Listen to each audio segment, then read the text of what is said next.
Bismillahirrahmanirrahim.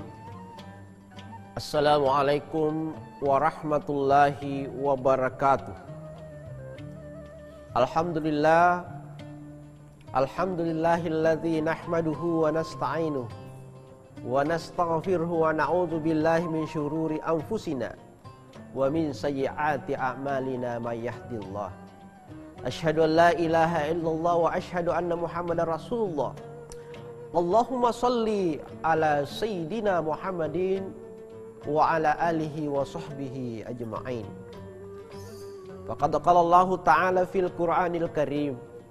A'udzu billahi minasyaitonir rajim. Bismillahirrahmanirrahim. Al-yawma nakhtimu ala afwahihim wa tukallimuna aydihim wa tashhadu arjuluhum bima kanu yaksibun.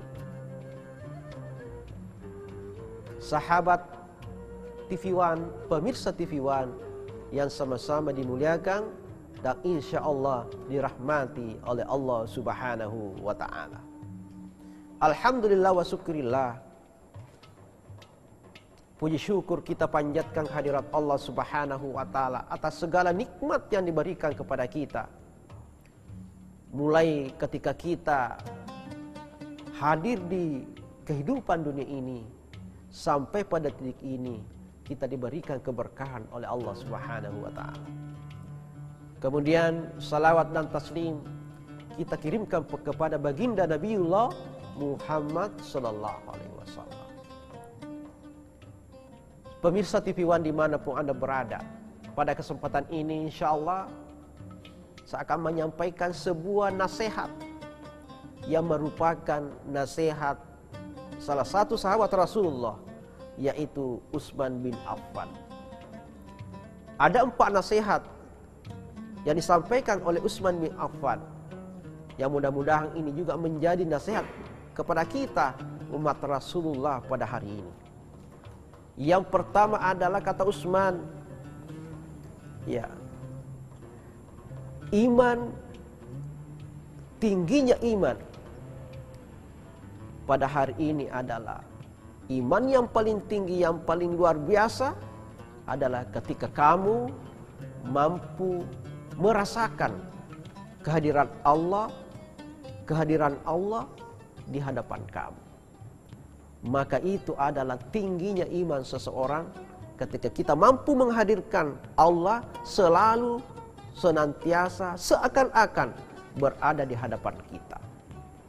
Tentunya ini sesuatu yang sangat sulit, ya. Akan tetapi saya kira tidak ada masalah kalau kita coba, kita berusaha untuk menghadirkan Allah dalam segala aspek kehidupan kita.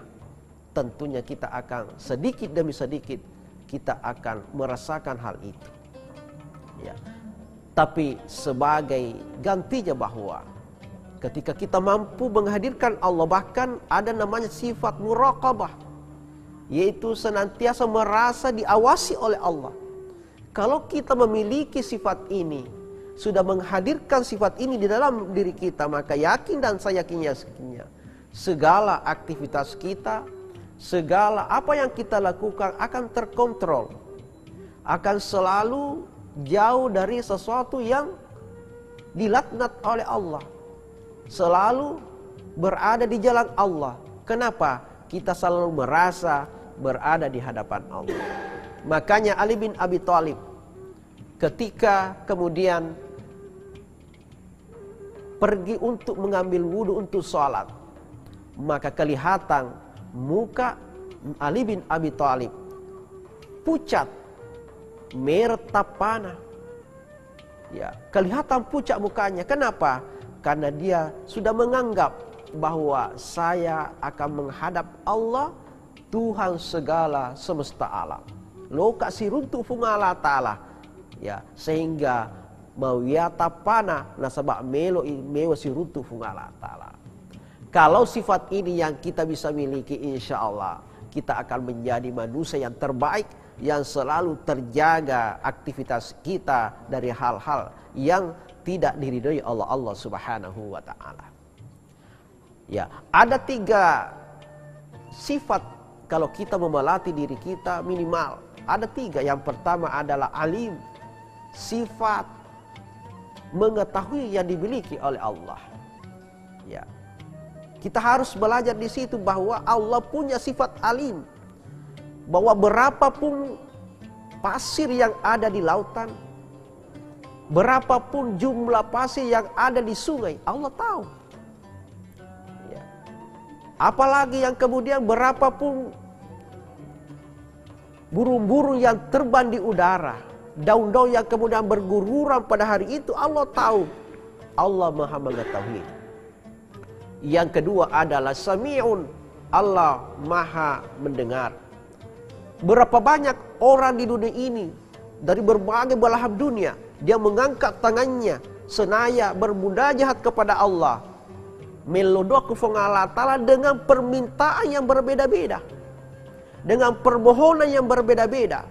Tapi Allah Maha Sami'un, Allah tahu pasti dengan jelas apa yang kita minta. Sami'un, Allah Maha mendengar. Ya, kemudian Allah Maha Basir, yaitu Maha melihat. Ya, biasanya kita ketika kita berduaan, ya ayo kita ambil saja ini, ambil saja barang ini, toh tidak ada orang yang melihat kita. Ingat, al-yawma nakhtimu ala afwahihim wa tukallimuna aydihim wa tashhadu arjuluhum bima kanu yaksibun. Hari di mana itu mulut kemudian dibungkam oleh Allah, ditutup oleh Allah. Tinggal apa? Tangan kaki kita akan bersaksi di hadapan Allah. Bahkan di dalam kamar ketika kita berbuat maksiat, maka dinding-dinding kamar pun akan menjadi saksi kepada kita nanti di akhirat. Ya. Jangan beranggapan bahwa kita kan cuma berdua, tidak ada yang melihat kita. Ingat, ada bantal, ada dinding, ada air aqua yang akan menjadi saksi kepada kita bahwa kita sudah melakukan maksiat. Ya, oleh karena itu, jauhilah sifat ini, maka kita harus belajar kalau kita memiliki sifat selalu mengadakan Allah setiap langkah kita, maka insya Allah akan terjaga kita punya langkah-langkah ke depan. Ini yang pertama. Yang kedua, puncak amal. Tadi puncaknya ilmu, puncaknya iman.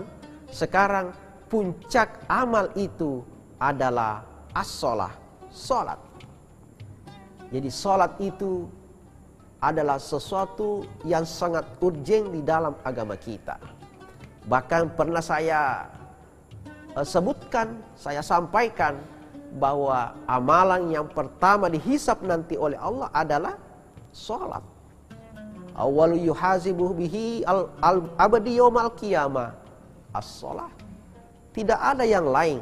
Kenapa? Karena puncak daripada ilmu itu adalah sholat.